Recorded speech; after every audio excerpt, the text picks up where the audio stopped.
Guys, nandito tayo sa proclamation rally ng PDP Laban.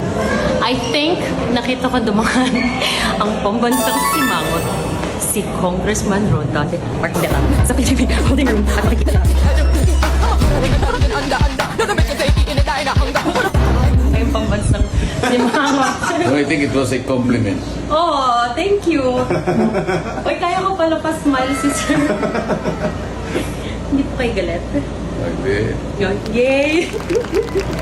Si Congressman po, Rodante Marcoleta, ang pambansang simangot, bibigyan natin siya ng reason to smile. Go. Yay! I think you just succeeded. Yay! Nice to meet you po, sir. Nice to meet you. Nice to meet you. You'll make a difference po sa Pilipinas. Naniniwala po dun. Thank you po. Kasi the one that I noted there, yung last na ano mo, ay parang sinabi mo, I'm not pitching for him, but I'm trying to do something sa social media Yeah, sabi niya. yeah. So this girl is trying to help us. I really want to. Nilaban very ko po. talented. Kasi po, I really believe that na kailangan ng someone na lalaban talaga. Wala ko pakialam. Kahit awayin niyo ako, you hate me, I know what is right. I'm gonna stand up for it. Being your genuine self na Tama naman yung sinabi mo eh. you don't have to change yourself, sabi ko.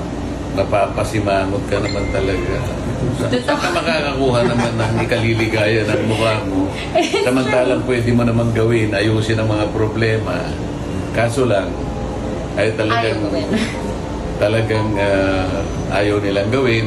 Hinaharang pa yung- Pag sinasabihan mo ito yung gagawin natin, aagawan ka pa ng hopya, ay mabubuisit ka talaga. So pag isang tao ay nabubuisit ka, ito nang gawin mo, hindi siya mapapangiti. Opo. Mapapangiti siguro, pero hindi siya mapapangiti. Yun ang problema.